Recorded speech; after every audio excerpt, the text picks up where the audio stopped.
Hola, bueno, este es el video que yo preparé respecto a los problemas del arte de México en el siglo XX. Ustedes pueden hacer el formato que sea de su preferencia. Yo elegí este para poder ver algunos puntos, algunos textos que ustedes trabajaron y algunas imágenes que refieren a este asunto. Bueno, el primer problema que yo quise enfatizar fue el relato lineal y cronológico que tiene el arte de México. Como pudimos ver, bueno, pues digamos por cuestiones muy prácticas, nosotros revisamos cómo fue este relato durante el siglo XX, pero siempre a partir un poco como de la cronología que ha marcado la historia del arte, digamos, tradicional. Los textos que revisamos pues no fueron estas aproximaciones, digamos, como tradicionales, pero pues el relato sí tenía como esta idea de linealidad. Entonces, bueno, este es un relato que viene mucho del relato de la historia nacional propia del liberalismo del siglo XIX, la cual tiene implicadas nociones históricas muy específicas, ¿no? Una noción de lo que sería, digamos, el momento precolombino, después la conquista, ¿no? Después, pues, una idea también muy específica de la colonia. Y obviamente, bueno, como vemos en estas imágenes de posada, es interesante porque sí hay como una postura ideológica respecto a lo que esto implicaba, ¿no? O sea, sí hay como una idea de la historia en la cual, bueno, pues aquí, por ejemplo, se ve como esta noción de barbarie que se tiene, que esta idea del periodo virreinal, por ejemplo, ¿no? Después, bueno, tenemos esta idea del arte del siglo XIX, una idea del arte liberal en la cual, pues, obviamente surgen los grandes héroes de la patria. Y algo muy importante, ¿no? Digamos que el primero que logra consolidar esta historia del liberalismo pues es Porfirio Díaz, ¿no? Entonces ya con Porfirio Díaz vemos cómo se cruza esta idea del progreso, ¿no? Que representa, por ejemplo, pues obviamente el tren, ¿no? La llegada de la electricidad, etcétera, y cómo hay personajes específicos que forjan este progreso, pero bueno, claro, él es como el principal hacedor y el principal personaje de este progreso. Entonces, bueno, también una idea de lo nacional pues fundado en un centralismo que ahora revisaremos, ¿no? Que implica que México, el país, ¿no? El México con toda su complejidad se reduce a lo que es México Tenochtitlan. Entonces, bueno, los relatos de arte del siglo XX serán herederos de esta idea de la historia, aunque obviamente digamos que el muralismo y otros relatos pretenden distanciarse de estas ideas del arte que venían del siglo XIX, pues en realidad vemos que no, que la idea de la historia que tienen pues es muy parecida a la idea que ya venía trabajándose desde el siglo XIX, ¿no? Aquí, por ejemplo, pues esta pieza importante del Museo Nacional de Arte, en la cual pues vemos que ya hay toda una revisión de la pintura histórica en términos de los mitos fundacionales de México. Obviamente no tendrá como los mismos códigos estéticos, pero el relato pues era básicamente el mismo, ¿no? Aquí, por ejemplo, vemos como sí ya hay una transformación en la estética propia del modernismo, pero bueno, vemos que digamos que el relato sigue siendo básicamente el mismo. Por eso a mí me pareció importante enfatizar el modo en que la historia pues tiene este discurso lineal que es muy parecido a la historia decimonónica, ¿no? Que resulta una historia armoniosa, sin contradicciones, tal como se puede ver pues en los murales de Diego Rivera, ¿no? Entonces, bueno, esta es una idea que tiene que es heredera pues del liberalismo, como ya lo mencioné. Entonces, bueno, esa es una noción importante que hay que rescatar. Y bueno, estas nociones históricas no solo se promovieron en el arte, sino que también pues vemos que había muchas digamos como estrategias para promover estas ideas, las cuales pues claro que tienen que ver con los mitos de la fundación de la patria y como las prácticas sociales que digamos promovían estos mitos, ¿no? Entonces, por ejemplo, tenemos este desfile, ¿no? En los cuales los niños pues son vestidos de estos supuestos antepasados, lo entrecomillo, porque obviamente pues es una idea también de un indigenismo muy específico que tiene que ver con los aztecas, ¿no? Esta es una imagen interesante porque, bueno, vemos del lado aquí izquierdo, ¿no? Como digamos, un poco ya se ve la ciudad, el Paseo de la Reforma, ¿no? Y estos personajes propios, ¿no? Como vestidos ya, digamos, civilizadamente también, entre comillas. Y de este lado, pues una idea más bien de los personajes que llegan del campo, ¿no? A esta ciudad. Y bueno, esta idea, claro, del patriotismo, que les digo, tiene una continuidad con el porfiriato, se ve plasmada también en el arte de México del siglo XX, ¿no? Aquí esta pintura del Corcito es muy clara, en la cual, bueno, pues es una idea otra vez, ¿no? Que los niños, digamos, debían aprender estas nociones de civilidad que vienen desde esta idea, ¿no? Del México, de los héroes liberales, ¿no? Entre ellos, pues, Miguel Hidalgo, por supuesto, y cómo se intentaba que todos estos rituales cívicos infundieran una idea, pues, muy específica de la nación. Precisamente, ¿no? Como mencionaba Eneida, esto es muy importante porque la noción, la utilización de las imágenes en el arte de México muchas veces ha sido política, ¿no? Y tiene que ver con la idea de una identidad nacional y, bueno, como ya mencioné, con una idea muy específica de los periodos históricos, digamos, como previos al siglo XX, ¿no? Y entonces, bueno, se ve el muralismo como un punto de llegada y un punto de partida al mismo tiempo. Entonces, bueno, ¿cómo podríamos pensar relatos que le dieran otro lugar al muralismo, ¿no? Vimos en el texto que revisamos de González Melo un poco, pues, cómo podemos historizar en primera instancia este relato del muralismo que se realizó, por ejemplo, ¿no? Como durante la segunda mitad del siglo XX. Y también, bueno, es interesante cómo a lo mejor tenemos ciertas condiciones históricas que permitieron que este relato, digamos, como lineal, del que venía trabajándose en el muralismo, se cuestionara, ¿no? Tal fue el caso de la ruptura. Como bien menciona Neda, pues se desdibujan los límites, quizá no entre disciplinas, sino también entre este relato que iba contándose, ¿no? Leímos y revisamos sobre este enfrentamiento entre Siqueiros y todos los representantes de la ruptura, por cómo, bueno, pues sí había una idea de que el arte mexicano debía seguir esta línea como muy cronológica y de la historia oficial, y bueno, como durante este momento varios personajes buscan problematizar esa imagen, esta imagen, esta noción que venía siendo dada en el arte mexicano, ¿no? Tal como nos lo explica Neida. Y bueno, esta, digamos, sería una forma de cuestionar ese relato, ¿no? Aunque bueno, el de la ruptura lo hicieron de una forma muy específica. Y tal es el caso también de lo que nos menciona Simón. Es importante pensar, pues digamos, como cuáles podrán ser otros relatos que estuvieran a la par de esta historia lineal y cronológica que se plantea desde el arte de México, ¿no? Entonces, por ejemplo, tomar en cuenta el asunto todo indígena, ¿no? Digamos, cómo hay una noción de lo indígena también, pero cómo esta noción también es muy problemática porque hay un indigenismo también promovido, digamos, por el Estado.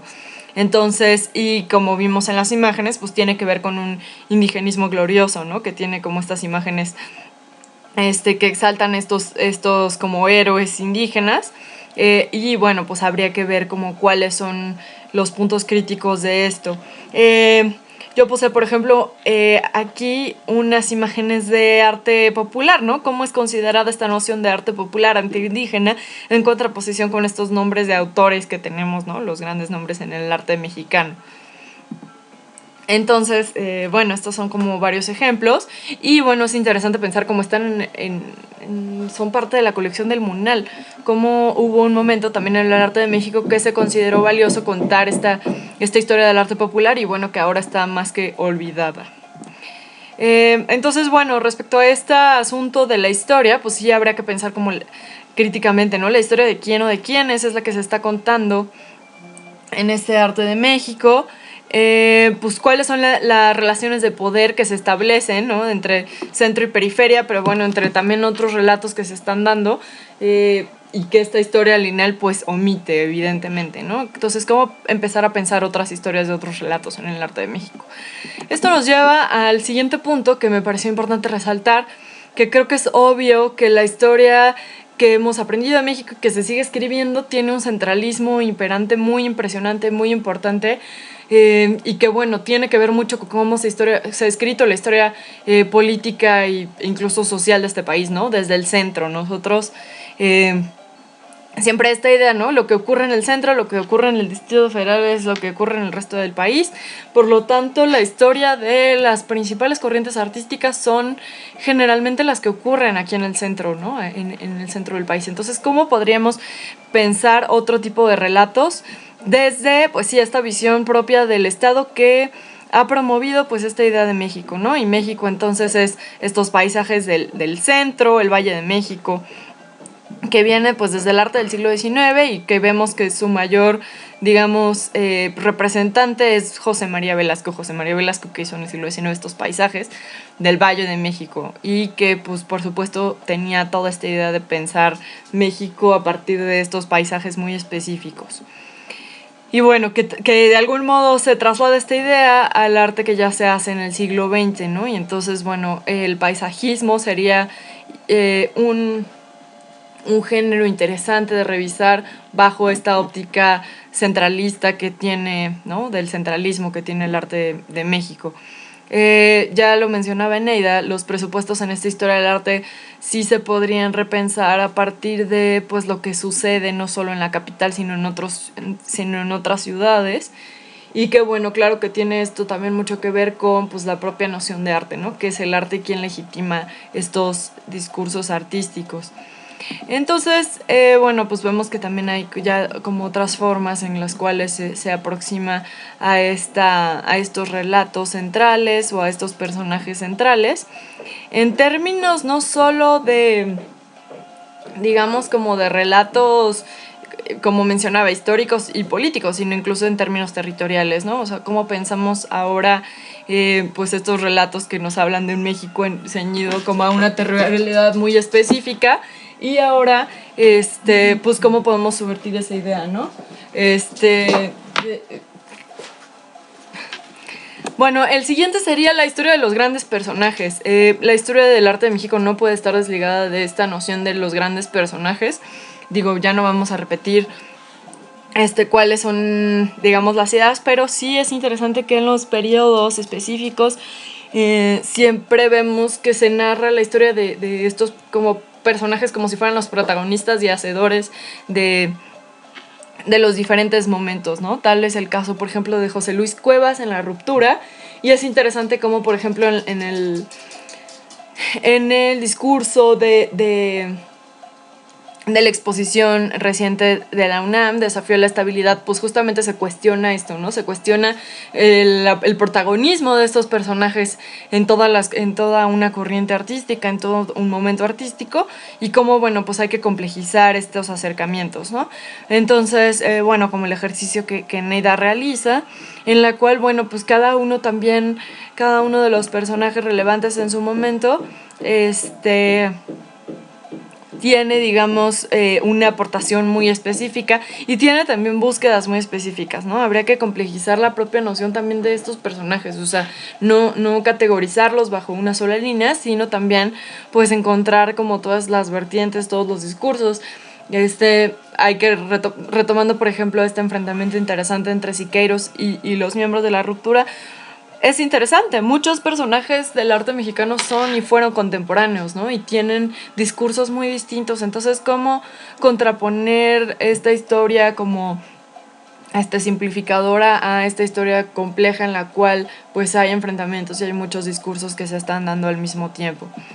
Creo que una noción interesante que estuvo presente durante todo nuestro seminario fue la postura política o estética que tenían los artistas. Parecía como si estas fueran, digamos, como las dos únicas posibilidades y las dos únicas vertientes que tenía el arte a realizarse en México, ¿no? Vamos a ver un poco cómo como nos menciona Neida en su participación respecto al arte puro, como Diego Rivera y, bueno, muchos de los muralistas tenían esta idea, ¿no? Que en realidad todas las manifestaciones artísticas tenían que tener un compromiso político, digamos, como explícito, y si no, pues eso no tenía que ver con el arte, ¿no? O bueno, más bien esta idea de arte puro que ellos desdeñaban tanto y que decían que era, pues sí, como una estrategia de la clase política para reprimir a las clases explotadas, ¿no? Entonces, bueno, habría que complejizar estas nociones, ¿no? Y que contextualizar cómo en los 20 pues tienen esta postura como muy radical, ¿no? Que dicen incluso eso, ¿no? Que es una masturbación individualista. Entonces, bueno, son posturas muy radicales, las cuales pues sí debemos como estar contextualizando todo el tiempo y observar por qué hay como todo este desdén al arte, digamos, por el arte o al arte en sus manifestaciones más estéticas. Y bueno, aquí como nos menciona Joss, pues la Lear tiene que ver con estos postulados en los cuales también es un momento muy específico del arte, digamos, en los 30s, en los 40s, en los cuales, pues, por supuesto, en este periodo histórico tan específico, estos artistas toman estas posturas, digamos, como tan radicales, ¿no? Y bueno, sí hacen como toda una serie de instrumentos para que el arte tenga una injerencia en la vida pública y que el arte pues sirva, digamos, como para posicionarse frente a todos los conflictos sociales y políticos de ese momento, ¿no? Entonces, bueno, digamos como estéticamente ellos trabajan como un realismo específico y tienen pues esta revista frente a frente en las cuales postulan su idea de un intelectual revolucionario específicamente, ¿no? Que es una idea pues muy del arte de ese momento y cómo ellos se consideraban también intelectuales de izquierda, digamos, explícitamente. Aquí, como nos comenta Simón, sí, la revista tiene contenidos como muy específicos en los cuales el arte tiene que estar al servicio del pueblo, ¿no? De la masa. Entonces, todos los temas son pues los conflictos sociales, las condiciones de trabajo, las luchas específicas ideológicas de aquel momento. Y la participación pues de la sociedad, digamos, en su conjunto en las decisiones políticas del momento, ¿no? Aquí Simón nos compartió algunas de las portadas interesantes de Frente a Frente. Y bueno, creo que algo que podremos profundizar es cómo utilizan, ¿no? Cómo entienden estas estrategias políticas o estas estrategias estéticas y que de algún modo no están desvinculadas, ¿no? Aquí, por ejemplo, bueno, pues específicamente estos artistas con un posicionamiento político muy específico, ¿no? Como en un arte político retoman, por ejemplo, todas las estrategias estéticas de la vanguardia, en este caso, pues del fotomontaje, ¿no? Entonces, pues digamos como en realidad pues fondo es forma y no es tan fácil desvincular digamos como estos posicionamientos que parecería que más bien entonces son pues como ideológicos o como discursivos, ¿no? O sea, como ellos se postulan ante el arte de ese momento. Entonces, bueno, y también esto, ¿no? O sea, ¿cuál es la noción de disidencia que podemos manejar? En la cual, pues, todos estos artistas que tenían estos discursos de disidencia, de arte comprometido, pues eran artistas pagados por el Estado, ¿no? O sea, es interesante cómo pensar, bueno, en las figuras, como comentábamos hace un rato, ¿no? De Diego Rivera o de José Luis Cuevas, quienes eran, pues, radicales, pero, o sea, vivían del Estado, tenían, estaban totalmente subvencionados por el Estado. Entonces, bueno, ¿eso qué hace o cómo transforma realmente sus posiciones estéticas, sus posicionamientos plásticos, pues ante una realidad que nosotros conocemos, ¿no? Un contexto muy específico.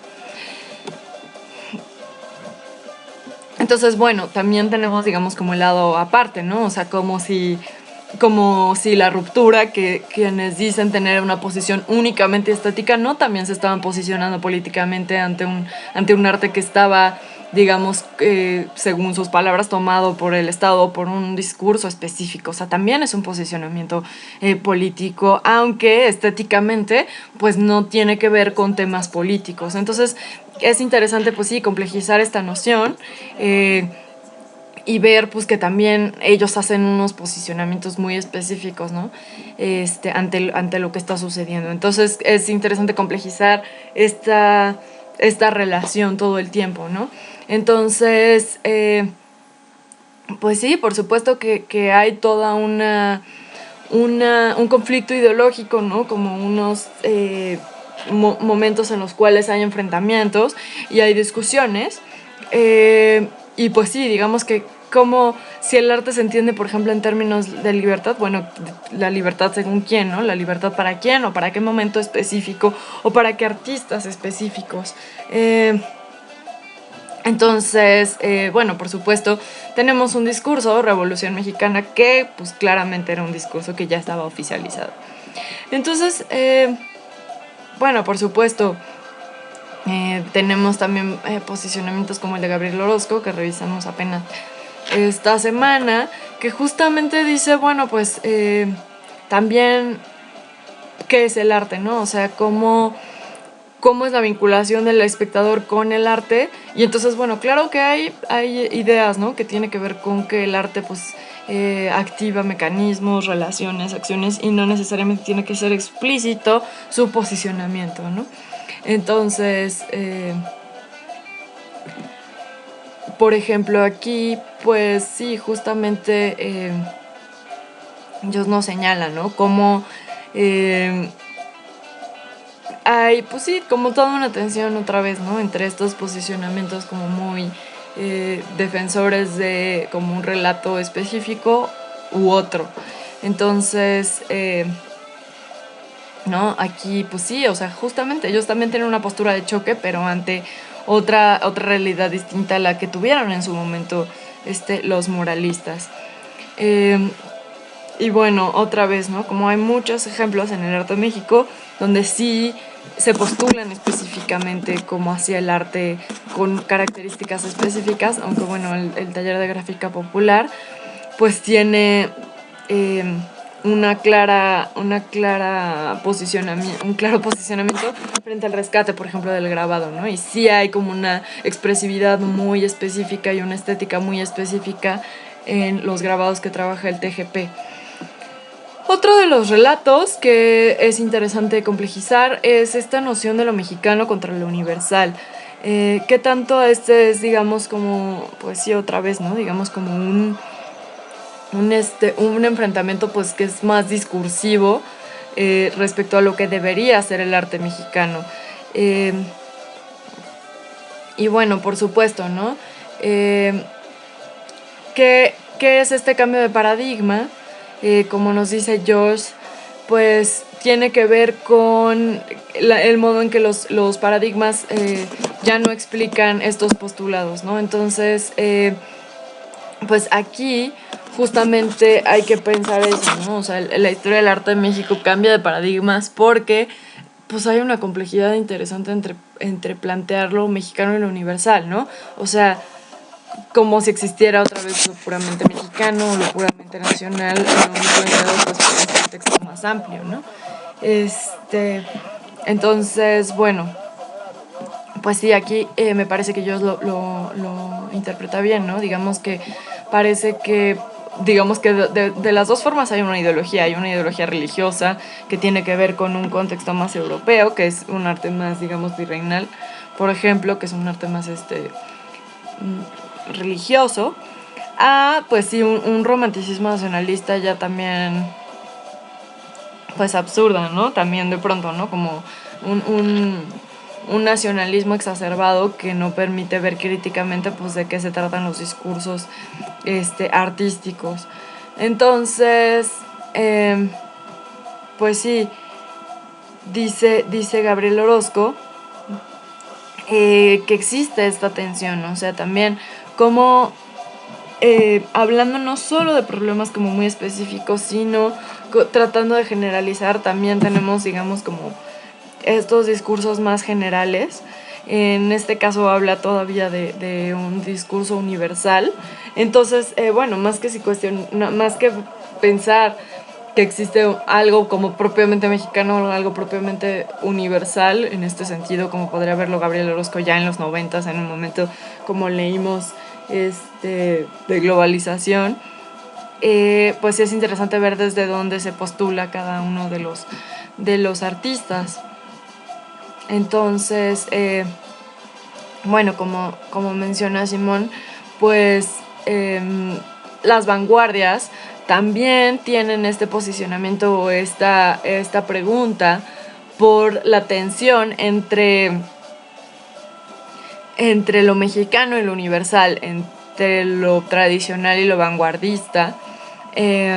Y pues sí, ¿no? Digamos que cuál es la centralidad o el papel de la hegemonía europea discursiva y lo que ocurre aquí a nivel local, ¿no? Los discursos específicos que pasan aquí en México. Y bueno, pues ya específicamente, ¿no? Como lo que menciona Simón. Vemos, pues sí, que hay discursos artísticos que cuestionan o tratan de subvertir estos símbolos mexicanos, y pues cuestionar si no hay también otros discursos como más generales en las obras artísticas.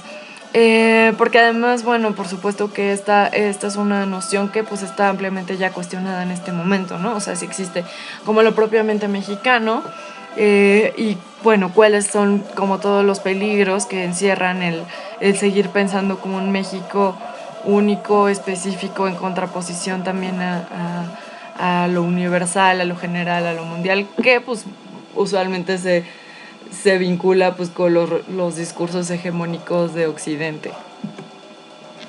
Entonces, bueno, pues sí, pues rescatar, digamos, como todas estas manifestaciones en cuestión de preguntarnos por esta relación, y un arte pues sí que nos fuera dado desde el siglo XIX y que pues sí fue muchas veces trasladado tal cual por los artistas en el siglo XX. Entonces, pues sí, habría que pensar pues cómo articulamos esta relación entre lo general, lo particular, lo mexicano y lo universal, ¿no? Como si esos dos polos pues fueran también específicos y estables, y pues digamos que vemos que es muy complejo también pensarlo en ese sentido. Y bueno, cómo pensamos, pues sí, como las estrategias locales en su vinculación con los impactos globales de los discursos artísticos, ¿no? Como en realidad sí hay asimilaciones, sí hay choques, también hay diálogos. Entonces, bueno, cómo complejizamos esta relación. Y por último, bueno, quise retomar esta idea de la noción de modernidad, que también creo que durante el siglo XX es una pregunta que está durante todos los momentos que revisamos. No hay artista o no hay corriente que no tenga una relación específica con una idea de modernidad. Como menciona Simón, pues sí tenemos muchas ideas de lo que podría ser lo moderno en México. La modernidad en realidad tiene que ver con los cánones establecidos, ¿no? Como con esta historia liberal que ya platicamos. Hay, por supuesto, una modernización porfiriana, ¿no? Que es lo que también yo comentaba desde el principio. O sea, como hay una idea que sí digamos, trasciende estos discursos de la Revolución Mexicana y continúan, que son discursos del siglo XIX y que ellos, digamos, como estrategia discursiva niegan, pero pues claramente hay muchas nociones de modernización que vienen desde el porfiriato. Y bueno, por supuesto, lo que aquí menciona Simón, que es muy importante, por supuesto que tiene que ver con las zonas urbanas, ¿no? Con ciertos lugares donde existe la modernización. Otros obviamente no tienen estos procesos. Entonces, por eso es muy importante complejizar esta idea de lo moderno. Y también, claro, ¿no? Lo moderno del porfiriato, pues, y lo moderno matizándolo en los distintos momentos del arte. En este caso, pues sí, menciona Simón, por ejemplo, las crisis, ¿no? O sea, cómo también la idea de modernidad cambia en las crisis. Y bueno, esto se ve en el arte conceptual de los 90 que revisamos también, ¿no? Cómo hay una noción de modernidad que cambia y se transforma. Y por supuesto, esta noción de modernidad en su vinculación con la identidad, ¿no? Entonces, bueno, vemos cómo hay artistas que también retoman esto, y hay algunos que tienen como discursos críticos y algunos no, ¿no? Más bien son discursos como exaltadores de esta modernidad. Entonces, habría que ver también como cuál es la relación con esta idea, y complejizar la propia idea de modernidad, ¿no? Aquí vemos, por ejemplo, pues sí, estas ilustraciones de Eppens, ¿no? Eppens, y estos artistas pues que tienen también un papel muy importante en los discursos de arte de México que tenemos ahora, ¿no? Una idea también de esta modernidad en el cuerpo y esta modernidad en vinculación con las máquinas, con los materiales específicos, constructores de futuro en este sentido. Y bueno, también una idea de modernidad que es muy patriótica, obviamente, ¿no? Una idea de modernidad de construcción del ciudadano, una idea de modernidad en la cual pues sí, el Estado y sus políticas iban a lograr sacar de un supuesto atraso, ¿no? al país. Entonces esto pues digamos que se entiende en diferentes sentidos iconográficamente, y también pues es cuestionado de algún modo por artistas también posteriores. Entonces, bueno, sí, como mencioné en Neda precisamente, ¿no? La modernidad tenía que ver más con algo como ideológico, ¿no? Como un proyecto. Y también tiene que ver con una ruina específica en la cual ahora estamos nosotros construyendo no solo los discursos estéticos contemporáneos en nosotros, sino pues nuestras aproximaciones al arte del pasado. Entonces, pues sí, por supuesto que el arte conceptual y el arte contemporáneo tienen un papel muy importante, que nosotros también cuestionemos las manifestaciones artísticas que se dieron en otros momentos, ¿no? Entonces, bueno, esta idea de modernidad también tiene que ver con una secularización, y como pues tiene que ver con disputas ideológicas específicas en nuestro país. Y otra vez, ¿no? O sea, como los propios artistas o como las propias corrientes artísticas, en este caso el estridentismo, retoman esta idea de modernidad y se ve encarnado pues en sus propios discursos estéticos y artísticos. Y bueno, también estos personajes, ¿no? Que yo mencionaba, por citar un caso, el de los maestros, ¿no? O sea, cómo hay personajes que también encarnan esta modernidad. Ahora en las imágenes que veíamos, pues son los obreros también, ¿no? Son estos personajes sociales, los cuales se supone son portadores de estos discursos específicos. Y bueno, pues también, ¿no? Como estos tendencias específicas, como tienen también órganos de difusión en las cuales se pueden ver estas ideas de modernidad como plasmados en sus estéticas, ¿no? Aquí, por ejemplo, pues esta revista que menciona Simón, ¿no? Horizonte, como tienen también una exaltación a la modernidad y lo hacen mediante estos símbolos, ¿no? Como podrá ser la fábrica, el barco, o el humo mismo, ¿no? Que está produciendo y que está transformando y que está yendo hacia un progreso como muy específico. Incluso Frida Kahlo, ¿no? En sus obras tempranas tiene estos paisajes urbanos en los cuales podemos ver estos, digamos, símbolos de modernidad, como podrían ser los postes de luz, que también Tina Modotti retrató. Y pues ya después, ¿no? Como hay diferentes modos de retratar esta modernidad. Aquí, por ejemplo, pues sí, esta modernidad de la revolución, ¿no? La revolución también como una revolución modernizadora. E incluso Gerardo Murillo, quienes nos muestran este paisaje, ya no un paisaje natural, sino el paisaje de esta nueva ciudad ya iluminada con una vida nocturna muy activa. Aunque claro, bueno, esta modernidad supuesta pues tiene otra vez estos choques con distintas temporalidades que no es fácil tampoco unificar y que pues es cuestionada también en diferentes momentos por diferentes artistas.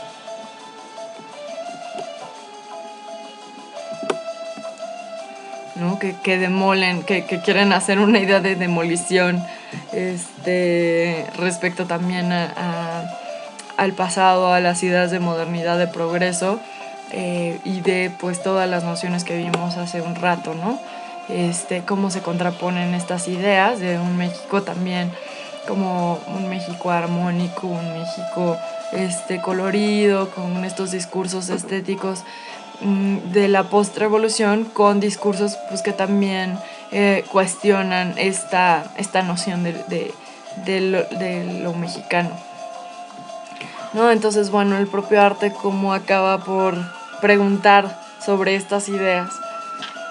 Entonces, bueno, a mí me parecía como interesante o importante acabar con estas reflexiones, acabar el seminario, cerrar el seminario con estas reflexiones sobre los problemas que ustedes encontraron al aproximarse a los diferentes momentos estéticos del siglo XX.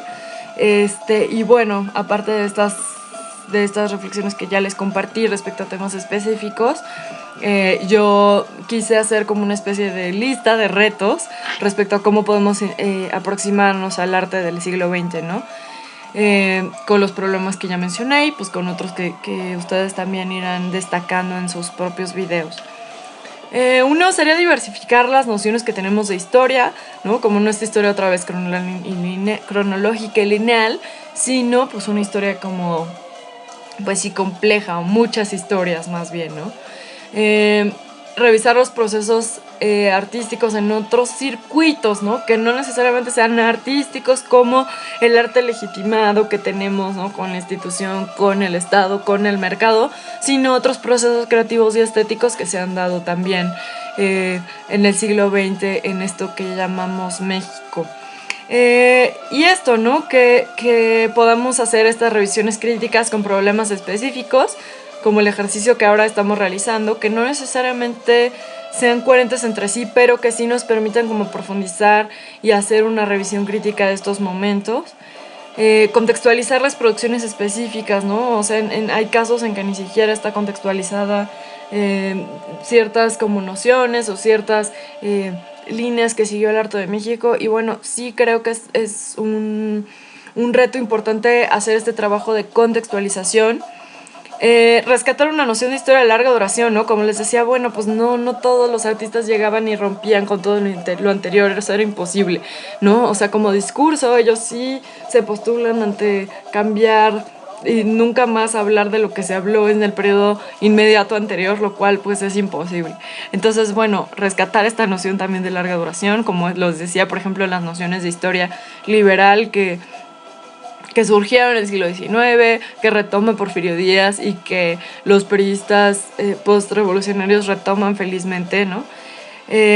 Rescatar una noción también de discontinuidad, que también hay procesos pues que de pronto no, pues sí, ya no tienen como el mismo efecto que tuvieron en cierto momento, ¿no? Lo cual sería, por ejemplo, ahora mencionamos pues solo el primer punto del muralismo, pero bueno, actualmente se siguen haciendo murales y hay murales en toda el territorio mexicano y también en Estados Unidos, en otros sitios, ¿no? Entonces también hay un impacto interesante de estas corrientes que son no solamente en el momento específico, digamos, canónico, estudiado por la historia del arte.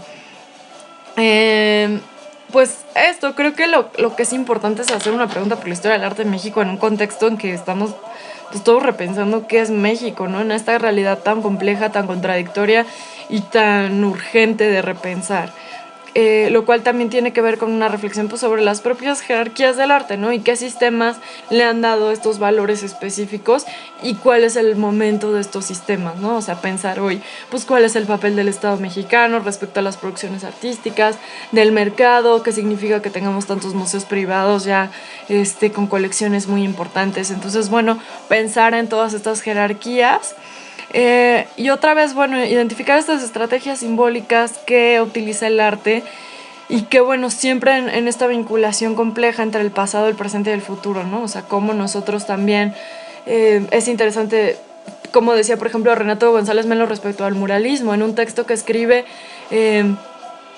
cuando apenas acaba de ganar Fox. Entonces dice, claro, la historia del muralismo ya no va a ser contada de la misma forma que fue durante los años del PRI, ¿no? Entonces, por supuesto que la historia se escribe también desde momentos y contextos muy específicos, en los cuales pues sí tenemos como una vinculación con el pasado, un momento presente específico y también una expectativa futura de qué esperamos, ¿no?